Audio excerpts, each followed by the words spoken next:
C'est comme une bête qui est toujours là. Le pouvoir de cet endroit, de cette chambre, est toujours à disposition. Simplement, on a appris à la maîtriser, on a dompté cet aspect-là.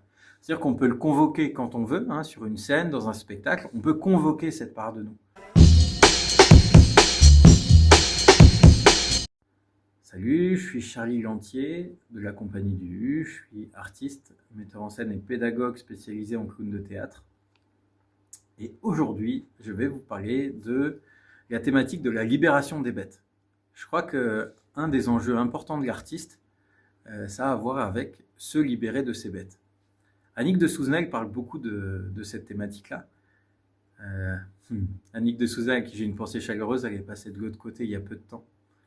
Et elle a fait un apport incroyable là-dessus dans un livre sur le féminin, si vous voulez aller voir. Et donc je vous parlais dans la vidéo de Creuser Kiff, je vous parlais un petit peu qu'il y a tous un puits qu'on a en nous. Et en fait, plus on descend dans ce puits, plus on rencontre des chambres.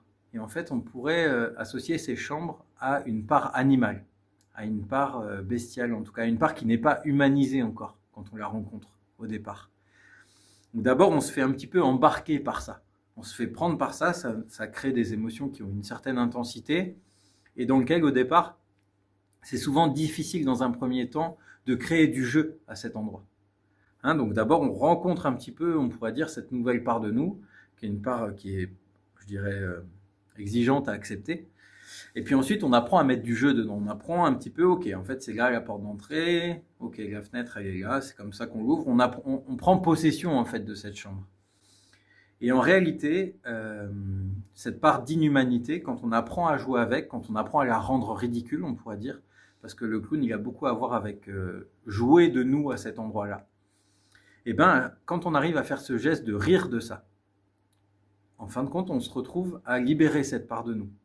Hein, c'est comme une bête qui est toujours là. Le pouvoir de cet endroit, de cette chambre, est toujours à disposition. Simplement, on a appris à la maîtriser, on a dompté cet aspect-là. C'est-à-dire qu'on peut le convoquer quand on veut, hein, sur une scène, dans un spectacle, on peut convoquer cette part de nous.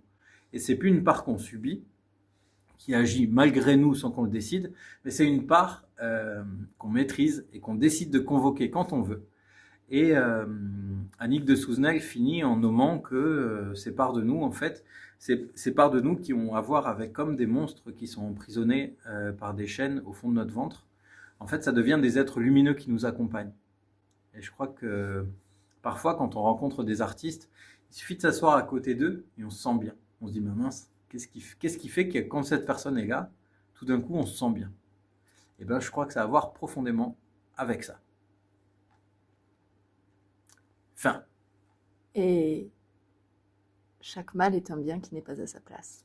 Et chaque mal est un bien qui n'est pas à sa place.